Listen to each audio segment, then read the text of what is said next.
शहरवासियों को जिस चीज का इंतजार था वो इंतजार आज समाप्त हो चुका है। नगरपालिका चुनाव की तारीखों का ऐलान आज हो चुका है और इसी के साथ ही आचार संहिता वो लागू हो चुकी है। 28 जनवरी को नगरपालिका का चुनाव होने। सरदार शहर की बात करें तो सरदार शहर के 55 वार्डों में ये चुनाव होने, जहां पर सीधा मुकाबला कांग्रेस और भाजपा का होना है। लेकिन इस बार पेच है वो सरदार शहर विकास मंच ने भी फंसा दिया है। सरदार शहर विकास मंच के अध्यक्ष हमारे साथ राजेंद्र राजपुरोहित हैं, वो है, उनसे हम जान लेते हैं कि वो चुनाव लड़ेंगे या नहीं लड़ेंगे, लड़ेंगे तो कितनी सीटों पर लड़ेंगे और वो किन मुद्दों को लेकर चुनाव लड़ेंगे। हमारे साथ सरदार शहर विकास मंच के अध्यक्ष हैं। सर, बहुत बहुत स्वागत है आपका। आज तारीखों का ऐलान हो चुका है, किस प्रकार की आपकी रणनीति है? क्या सरदार शहर विकास मंच भी चुनाव लड़ेगा? बिल्कुल, सरदार शहर विकास मंच है। अभी सरदार शहर विकास मंच ने 15 से 20 सीटों पर चुनाव लड़ने का मन बनाया है, जिसमें से करीब 15 सीटें हमारी डिक्लेयर्ड है। इसके अलावा हमारे पास हवेली कांग्रेस और भाजपा के काफ़ी जो मजबूत कैंडिडेट हैं वो आकर के मिल रहे हैं। यदि उनको टिकट नहीं मिलती है तो वो हमारे संपर्क में है उनका, लेकिन हमें उनका ये देखना पड़ेगा कि क्या वो टिकाऊ और स्थायी और बिना बिकने वाले कैंडिडेट होंगे, और यदि ऐसा होता है तो उनमें से भी हम 5 या 10 कैंडिडेट है और अन्य वार्डों में भी चुनाव लड़ा सकते हैं। हवेली कांग्रेस का क्या तात्पर्य है? सर देखिए, आप अच्छी तरह से जानते हो, जो हमारी राष्ट्रीय अध्यक्ष सोनिया गांधी को काबड़ी रान कहे, राहुल गांधी को बंदर कहे, पप्पू कहे या जो भी कहे, अशोक गहलोत के बारे में उल्टा सुल्टा बोले, हर बार अभी आपने पीछे देखा कांग्रेस का तख्तापलट करने की पूरी तैयारी थी। तो कांग्रेसी तो हो ही नहीं सकते ना, कांग्रेसी तो हो ही नहीं सकते। इसलिए यहाँ की जो मतलब कांग्रेस, इनको असली जो कांग्रेसी हैं वो उनके साथ नहीं है, पुरानी विचारधारा के जो कांग्रेसी है उनके साथ नहीं है। ये आपको मालूम होगा, कभी इसको मक्कू दल बोलते थे, क्योंकि दलों पे दल बदलते आए हैं। कभी जनता दल, तो लोगों के पास फिर आने शब्दाने बंद हो गए, तो फिर इनका नाम ही मक्कू दल निकाल लिया। मैं क्या थोड़ी शुद्ध भाषा में इनको हवेली कांग्रेस बोल रहा हूँ। सर, चलो आपकी बात मान लेते हैं, लेकिन 5 साल पीछे जाएं तो वही राजेंद्र राजपुरोहित वो भवनलाल जी के पीछे खड़े हुए नजर आते थे, भवनलाल जी का सपोर्ट करते थे, भवनलाल जी के लिए वोट मांगते। 5 साल में ऐसा क्या हुआ? राजेंद्र राजपुरोहित कभी भवनलाल शर्मा के साथ राजेंद्र राजपुरोहित का मन नहीं मिला। राजेंद्र राजपुरोहित कांग्रेसी विचारधारा का है और अपना आइडोल है वो अशोक गहलोत को मानता है। राजेंद्र राजपुरोहित की एक इच्छा थी कि भी राजस्थान के अंदर कांग्रेस की सरकार है और उसके अंदर एक एमपी विधायक है वो सरदार शहर से जुड़े। इसलिए राजेंद्र राजपुरोहित ने सिर्फ कांग्रेस का प्रचार किया अपने आइडोल अशोक गहलोत के लिए, नहीं कि भंवरलाल शर्मा के साथ। भंवरलाल शर्मा के साथ राजेंद्र राजपुरोहित की कभी नहीं बनी। तो सर, आप चुनाव लड़ोगे, 15 से 20 वार्डों की भी आप बात कर रहे हो, आगे भी आपकी रणनीति रहेगी, तो आपके चुनाव लड़ने का कहना, आपको नहीं लगता कि भाजपा का इसको फायदा होगा? सीधा फायदा भाजपा को दे रहे हो आप? मैं इस बात को नहीं मानता। ये तो बात तब होगी ना जब हमें सिर्फ एक साइड के वार्डों में लड़ाएंगे। आपको नहीं लगता आप सरदार शहर के ओबीसी हो? जिस प्रकार से कांग्रेस आरोप लगाती है कि भाजपा का सपोर्ट करने के लिए ओबीसी चुनाव लड़ते हैं, वैसे आप ओबीसी हो? एक मिनट आप मेरी बात सुन लीजिए। ये आरोप तब लग सकता है जब हमें एक साइड के अंदर चुनाव लड़ाते हैं या एक जाति विशेष के अंदर, एक धर्म विशेष के अंदर चुनाव लड़ाते हैं, तब हमें वोट कटवा कहा जा सकता है। हालांकि वोट कटवा के आरोप हर कैंडिडेट के ऊपर लगते रहे हैं, वो अपने स्वार्थवश अलग अलग पार्टियां लगाती रहती है, बड़े बड़े लीडरों पे लगाती रहती है। मैं उस पर बिल्कुल नहीं जाना चाहता, न उन चीजों पर परवाह करता।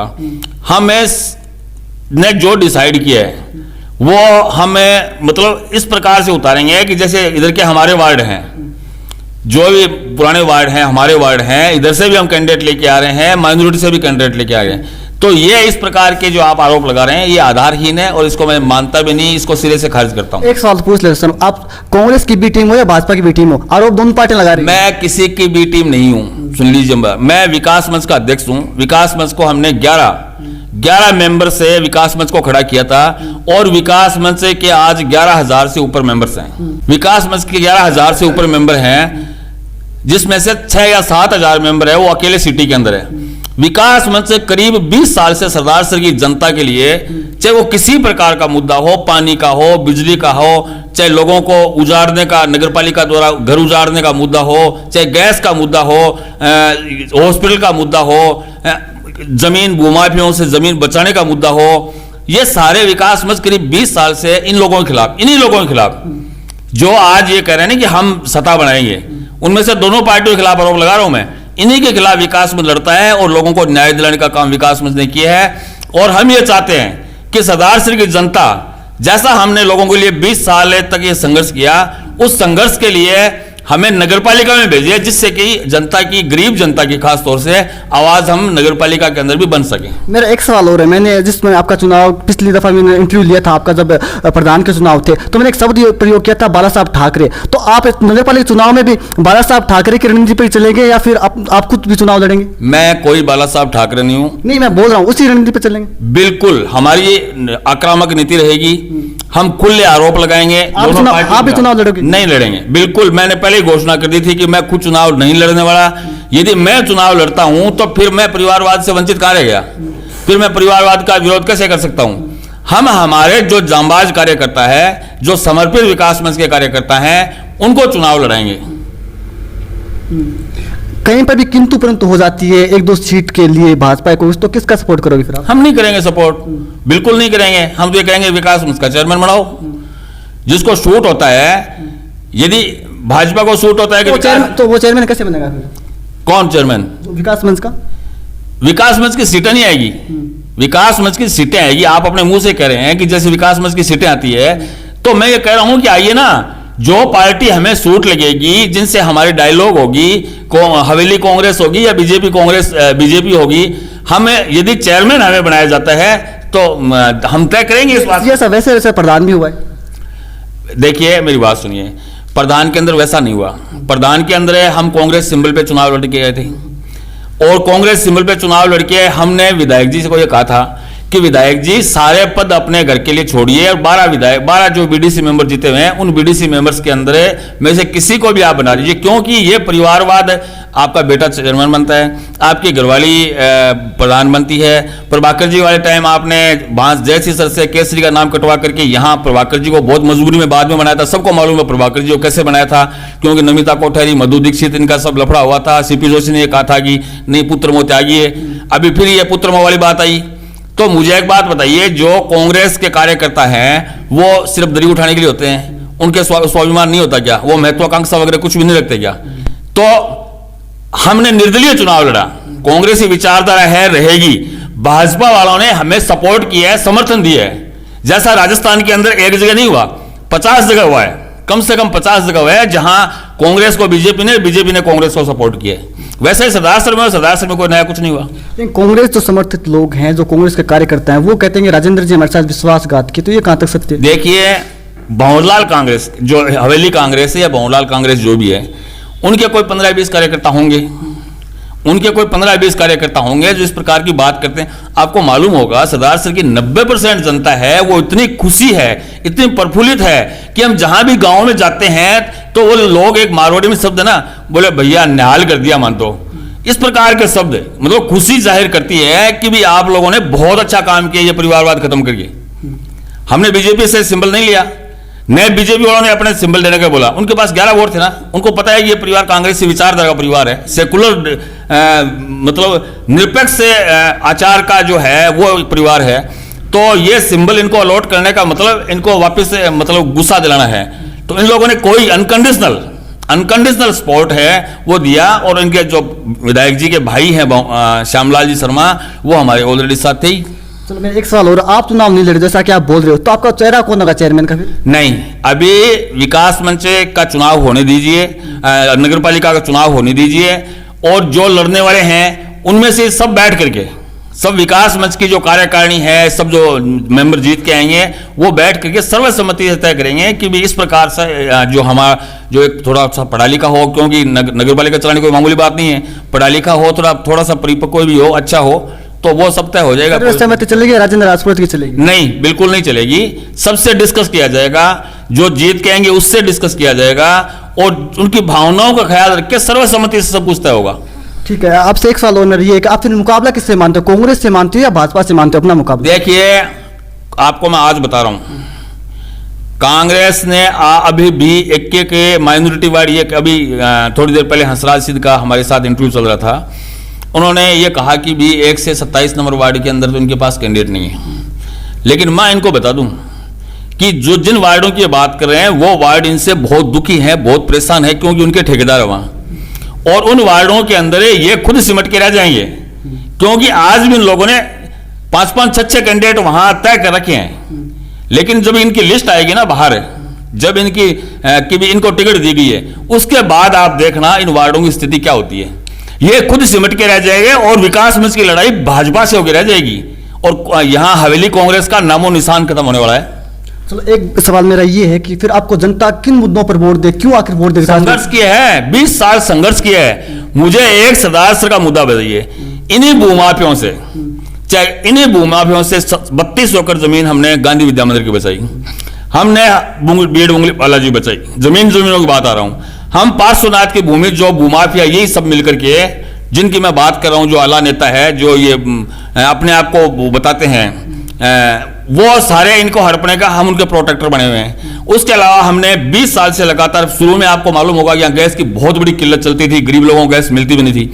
हमने करीब 50 या सैकड़ों आंदोलन गैस के लिए किए होंगे। उसके बाद ये सारी 4-5 एजेंसियां खुली, पानी के लिए, बिजली के लिए। लोगों के साथ अन्याय हो रहा हो तो थानों का घेराव करना है, एसडीएम का घेराव करना है।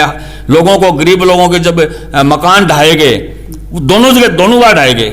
हाँ, कांग्रेस में ज्यादा ढाए गए, कांग्रेस की नगरपालिका थी उस समय, जिनकी ये बात कर रहे हैं ना, जिस माइनॉरिटी की बात कर रहे हैं, उस माइनॉरिटी की पूरी कॉलोनी इन्होंने एक मतलब है अपने स्वार्थवश ठेकेदार से मिलकर के और पूरी कॉलोनी को खत्म कर दिया इन लोगों ने, गरीबों को उजाड़ दिया। वहां एक भी पैसे वाला नहीं था। उसके बाद भाजपा ने भी इस प्रकार की करने की कोशिश की, लेकिन विकास मंच बुलडोजर के सामने खड़ा रहा हमेशा, और इस प्रकार की बात विकास मंच ने नहीं होने दी। विकास मंच एक गरीबों का संगठन है और सारे के सारे गरीब, आप पैसे वाले कितने मानते हो, 5%, 2%, सारे के सारे गरीब हैं। हमारे संघर्ष को, हमारे संघर्ष के साथ रहे हैं, हमारे संघर्ष को मानते हैं, और उन्हीं से मैं अपील ये भी करना चाहता हूं कि किसी प्रकार की वो गुमराह करने वाली बात नहीं हो। अब इन ठेकेदारों से मुक्ति दिलाने का आपका, मिलने का आपका समय आ गया है, इसलिए किसी भी बहकावे में नहीं आए, बातों में नहीं आए। और विकास मंच ये चाहता है, विकास मंच कोई पद का भूखा नहीं है, आपको मैं बता दूं। विकास मंच ये चाहता है कि जहां आपकी लड़ाई ये दोनों मिलकर फ्रेंडली मैच लड़ते हैं, बीजेपी और हवेली कांग्रेस, उस सबको खत्म करने के लिए आप अपनी आवाज नगरपालिका में पहुंचाइए। सर मेरा एक सवाल आपसे ये भी है कि लगातार आप राजस्थान की जान पे आरोप लगाते रहे कि राजस्थान की जान ने ये चुनाव हरवा दिया, लेकिन राजस्थान की जान ने ये घोषणा की थी कि मैं राजेंद्र राजपुरोहित हो सकते हैं, तो ये सच नहीं है कि राजस्थान की जान ने प्रधान नहीं बनवा दिया क्या? ये ऐसा नहीं, मेरी बात सुनिए। उन्होंने खुद एडमिट किया था, उन्होंने ये कहा था, राजस्थान की जान को मैंने कसूरवार इसलिए मानता हूं कि यदि राजस्थान की जान उनके इंटरव्यू नहीं लेती, पंचायत राज चुनाव की बात करें ना, तो सर एक दिन पहले ही बोल दिया था ना चुनाव से, के सचिन शर्मा की राय नहीं है आसान, एक दिन पहले ये भी बताया, फिर प्रधान भी हम नहीं बनाए। फिर राजस्थान की जान के सामने जिन जिन लोगों ने इंटरव्यू दिए थे और इंटरव्यू में अपने आप को प्रधान साबित किया था, और प्रधान साबित करने के तुरंत बाद 3-4 दिन में सारा खेल ऐसा मंडा कि बीजेपी की यहां 14 या 15 सीटें आराम से आने वाली थी, जो आपका सर्वे भी बता रहा था, और वो फिर 11 पे सिमट गए। तो इसके लिए जवाबदार कौन हुआ? क्योंकि उन्होंने आपस में कबड्डी खेली। राजस्थान की जान के ऊपर यदि वो ऐसा नहीं बोलते तो ऐसी नौबत नहीं आती। राजस्थान की जान तो ये भी लगातार कह रहा था कि प्रधान कौन बनेगा, प्रधान राजेंद्र राजपुरोहित के परिवार से क्यों नहीं बन सकता। ये भी राजस्थान की जान ने उसी दिन कहा था जिस दिन चुनाव हुआ था। हमने उसी दिन एक रात पहले ये घोषणा कर दी थी कि जो के सचिन शर्मा की राय आसान नहीं, तो ये भी तो सच है ना? ये आपकी भावना थी, ये हमारे परिवार की, हमारी भावना नहीं, तो जो हम लग रहा था वो था। आपको लग रहा था, लोगों की भावना को आपने समझा होगा। विकास, मैं आरकेजी की बात नहीं कर रहा, लोगों की भावनाओं को आपने समझा होगा कि जो परिवार है आज 60 साल से कांग्रेस को उसने कभी दूर नहीं किया अपने कलेजे से, और उसके दिल के अंदर कांग्रेस बसी हुई है, और उस परिवार को तो आप इग्नोर कर ही रहे हो हमेशा अपने स्वार्थवश से, अपने परिवारवाद के चलते। इसके अलावा आप अन्य जो कार्यकर्ता हैं, हमने तो ये कहा था कि 12 में से किसी को भी तय कर दो, लेकिन जब कोई भी तैयार नहीं हुआ, उनकी बाराबंदी की हुई थी, किसी को किसी से मिलने नहीं दिया, और नहीं मिलने दिया तो मुझे बीड़ा उठाना पड़ा। मेरे परिवार के अंदर भी उन्होंने तोड़ फोड़ करने की कोशिश की, लेकिन मेरा परिवार आज वैसे का वैसा एक मजबूत है, और आज हमने परिवारवाद को खत्म किया है। मैं अपने आप पे गर्व महसूस करता हूं, और सरदार सर की जनता जो इससे प्रफुल्लित है, उसके लिए मैं उसका आभार व्यक्त करता हूं। सर मेरा एक सवाल आपसे ये रहेगा कि आप कह रहे हो 15 से 20 सीटों पर विकास मंच से चुनाव लड़ेगा, तो कितनी सीटें आप मान रहे हो कि चल के कितनी सीटें जीत सकती है विकास मंच? देखिए, मैं आपको आज यहां विश्वास दिलाना चाह रहा हूं, मैं चौथी बात नहीं करूंगा, लेकिन कम से कम 10 सीटें सरदार सर विकास मंच से आज के दिन, आगे जो मैंने बताया ना अभी कि बीजेपी के अंदर भी टिकटों के लिए 5-5, 6-6 कैंडिडेट है, कांग्रेस के अंदर एक वार्ड के अंदर 8-10 कैंडिडेट है। आगे की बात नहीं बता रहा, आज मैं बता रहा हूं जो 15 से 20 सीटें हम लड़ने वाले हैं, उसके अंदर 10 सीटें विकास मंच जीत के आएगा, और अपना इंटरव्यू इसी के अंदर होगा और उस दिन आप हमें इस प्रकार का ये बताएंगे कि आपने जो कहा वो करके दिखा दिया। ठीक है, ये भी हम पूछ लेंगे, कोई दिक्कत नहीं। लेकिन सर एक सवाल ये भी मेरा आपसे रहेगा कि अगर आपका चेयरमैन बन जाता है तो पहले कौन से काम हो जो विकास मंच करना पसंद करेगा? मुझे एक बात बताइए, सरदार सर में क्या हुआ है? हुआ क्या है सरदार सर में? सरदार सर के सड़कों की हाल देखिए, सरदार सर में गंदगी की हाल देखिए, सरदार सर के बाजार की हाल देखिए, सरदार सर के अंदर पानी निकासी की व्यवस्थाएं जो है, गंदी नालियां पड़ी है उनकी हाल देख लीजिए। मतलब कुछ भी आप देखिए ना, मैं आपको एक एग्जांपल दूं, सिर्फ एक कमीशन खाने के चक्कर के अंदर भाजपा सरकार के अंदर 64 सड़कें मंजूर हुई थी, वो सरदार सर के विकास के लिए हुई थी। लेकिन जो ये मैं हवेली कांग्रेस बता रहा हूं, इनके जो आसपास के गुर्गे हैं वो उन्होंने विधायक जी को गुमराह करके, विधायक जी गुमराह हो जाते हैं या जानबूझ के होते हैं, वो बताते ही है कि अब मैं गुमराह हो जाता हूं, लेकिन वो जाने उनका कर्म जाने। मैंने उनको मना किया था इस बात के लिए, क्योंकि आप कह रहे हैं ना, एक कांग्रेसी होने नाते मना किया था कि भी ये सरदार सर का विकास का काम हो रहा है और उसके अंदर आप ऐसा मत करवाइए। लेकिन जो आसपास के लोग थे जिनको कमीशन नहीं मिल रहा था, क्योंकि ये कमीशन वाला सिस्टम बीजेपी में भी चलता है, कांग्रेस में भी चलता है, नहीं मिल रहा था, तो उनको ये लगा कि यार अब ये कांग्रेस की सत्ता आ गई और अब ये कमीशन ये दूसरे वाले क्यों खा रहे हैं। तो वो 64 सड़कें हैं जो भाजपा सरकार के अंदर मंजूर हुई थी, जो सरकार का विकास करने वाली थी, उनको रद्द करवाया। उसके बाद जब 106 सीटें भंवरलाल जी खुद लेके, उसके अंदर जो टेंडर हुए, आपने उन टेंडरों के अंदर देखा होगा, सिर्फ एक फॉर्मेलिटी के तौर के ऊपर दूसरे ठेकेदार थे, जबकि सारे पर्दे के पीछे कौन थे? इन्हीं के जो आसपास के चाटुखोर हैं, वो सारे के सारे थे। मैं किसी का नाम नहीं लेना चाहता, सब दुनिया उनको जानती है अच्छी तरह से। वो मुख्य ठेकेदार वो थे और उनका वही कमीशन बेस। आज 106 और 64 200 सड़कें यदि सरदार सर के अंदर बनती तो सरदार सर के अंदर काफी सड़कों की पूर्ति हो जाती। तो ये जो इनका आपस में चोरी खेल चल रहा है, पिछली बार ये आ रहा था एक दूसरे के खिलाफ हम ये कर देंगे, जो फाइलें जड़ी है उनके खिलाफ ये कार्रवाई कर देंगे, वो कर देंगे, कहाँ गए ये वादे? इसलिए मुझे एक भी ऐसा काम बता दीजिए जो दोनों पार्टियों ने मिलकर के सरदार सर के हित के अंदर किया हो, सरदार सर के गरीब के हित के लिए हो। कितने इन्होंने बीपीएल कार्ड बनाए हैं या कितने मतलब इन खास तौर से देखिए, मैं युवाओं से आज अपील करना चाहता हूं कि जो ठेकेदार अपने अपने वार्ड के ठेकेदार बने हुए, उन ठेकेदारों को भगाने का काम करो। अब की बार उन ठेकेदारों को हटाने का काम करो। वो ठेकेदार चूसते हैं, वो आपके वोट की कीमत नहीं है। जो भी हवेली कांग्रेस है, जो भी दूसरी जो पार्टी है, वो ठेकेदार खाते हैं, उन सबको आपे और अपना इस प्रजातंत्र के अंदर जो अभी महासमर होने वाला है, इसके अंदर अपनी ताकत दिखाएं। पिछली दफा जब कांग्रेस का नगरपालिका अध्यक्ष था तो उस पर काफी सारे जो आरोप है भ्रष्टाचार के लगे थे, लेकिन अब बात करें सुषमा पिंचा की तो बिल्कुल हम कह नहीं सकते कि किसी प्रकार के उनके भ्रष्टाचार के आरोप लगे। तो उनका कार्यकाल आप कैसे देखते हैं? देखिए मैं बताऊं, ये सही है कि तारा देवी जोशी के टाइम खूब भ्रष्टाचार हुआ था, इसमें कोई शक नहीं, किसी बात का कोई शक नहीं। जो पट्टे वगैरह बनाए थे ना, उस पट्टों के अंदर क्या होता था कि चेयरमैन के द्वारा यह कहा जाता था कि आप हवेली से परमिशन ले आइए। अब कुछ चढ़ावा हवेली में चढ़ता था, परमिशन आने का मतलब यह था कि भी मेरे किसी प्रकार की बाधा नहीं हो। ऐसा एक भी पट्टा, शायद 90% पट्टों के अंदर जो गलत पट्टे जारी हुए, यदि उनकी जांच करवा ली जाए ना, आज उनकी जांच करवा ली जाए, तो जो नियम और कानून कायदे थे वो सारी की सारी धज्जियां उड़ाई गई उसके अंदर और अपना घर भरने का काम किया। जो विधायक पुत्र हैं उनकी परमिशन चेयरमैन मांगता था, जो प्रभाकर जी थे, और प्रभाकर जी जानबूझ के इसलिए मांगते थे कि विधायक अपने को नहीं कह सके, क्योंकि विधायक ये कहेंगे तो ये कह देंगे भी हमें अनिल ने कहा है। और दोनों जगह चढ़ावा चढ़ने के बाद उसके बाद ये सारा का सारा खिलवाड़ हुआ। जब सुषमा पिंचा की जहां तक बात है, सुषमा पिंचा को भ्रष्टाचार को नौबत अपनी पार्टी ने नहीं आने दी। जो भाजपा के अंदर थे पहले से दो ग्रुप बन गए, जो अभी वाइस चेयरमैन साहब अभी मुरलीधर जी जोशी हैं या अन्य जो है, दो धड़े बनने से और खुद की पार्टी के अंदर भी उनके ये बगावत सी होगी आपस के अंदर, तो इस प्रकार के भ्रष्टाचार की नौबत आ नहीं पाई, क्योंकि हर बात की शिकायत होती थी, हर बात की शिकायत आलाकमान पे पहुंचाई जाती थी और आलाकमान है इसके ऊपर पूरा पूरा सुपरविजन रखता था। और ये खुद कांग्रेस से कम डरते थे, कांग्रेस से कम डरते थे और अपने जो पार्षद है इनसे ज्यादा डरते थे, इसलिए ये भ्रष्टाचार किया होगा मुझे मालूम नहीं, लेकिन ज्यादा नहीं कर पाए, कम कर पाए। भंवरलाल जी खुद की एक छवि है, लोकप्रियता में कोई कमी, सरदार सर के लगातार विधायक बनते आ रहे हैं, तो आपको नहीं लगता है कहीं ना कहीं मुकाबला वो अब भी खड़ा होगा, भंवरलाल जी जो पूरी शक्ति के साथ चुनाव लड़ेंगे? देखिए मैं बताऊं, विधायक जी ने कभी लोकतांत्रिक तरीके से चुनाव नहीं लड़ा। जो विधायक के आसपास के गुर्गे हैं उन लोगों ने एक इस प्रकार का भय का वातावरण पैदा किया। लोकप्रियता तो है ना भंवरलाल जी की। मैं बिल्कुल नहीं मानता, इसको मानता हूं लोगों के साथ ठगी। कैसे नहीं मानते सर? 13 मैं सीटें जीत के ठगी ये सर मानता हूं। प्रधान वो की। सुनिए, या तो मेरे को बोलने दीजिए आप। मैं ये कह रहा हूं, मेरा पहले प्रश्न सुन लीजिए। इन लोगों ने एक इस प्रकार का एक हवा बना रखा है सरदार सर के अंदर एक जाति विशेष के प्रति कि यदि भंवरलाल चुनाव नहीं जीता तो वो जाति आप सबको मारेगी, जबकि उस जाति को मैंने कभी किसी को मारते नहीं देखा, कभी किसी को मारते नहीं देखा। लेकिन एक भय पैदा करके अपनी खुद की जाति के अंदर व अन्य जातियों के अंदर कि यदि वो जाति सत्ता में आ गई, क्योंकि जो एंटी ग्रुप के साथ रहती है तो वो आपको मारेगी, तो इसको मैं ठगी मानता हूं, इसको लोकप्रियता नहीं मानता। ये किसी को गुमराह करके भय में डाल करके और वो जिसको आप इसके अंदर कौन सा फर्क समझेंगे? बाहुबली और इसके अंदर कौन सा फर्क समझेंगे? एक भय में डालना, बाहुबली भी भय में डालता है और ये काम भी भय में डालने वाला है। तो ये इन लोगों ने कभी लोकतांत्रिक तरीके से चुनाव नहीं लड़ा।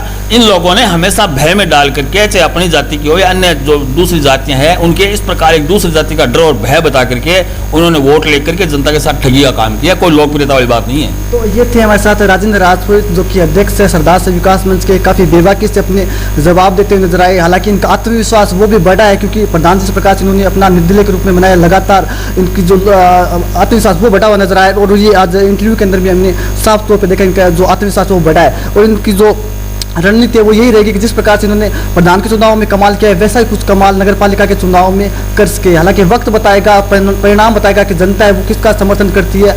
28 जनवरी को जो है वो नगर पालिका के चुनाव होने हैं, 55 वार्डों में चुनाव होने हैं। 31 तारीख को चुनाव के जो है वो नतीजे आ जाएंगे। जब तक राजस्थान जान वो लगातार कवरेज करते रहेगी, तब तक के लिए शुक्रिया।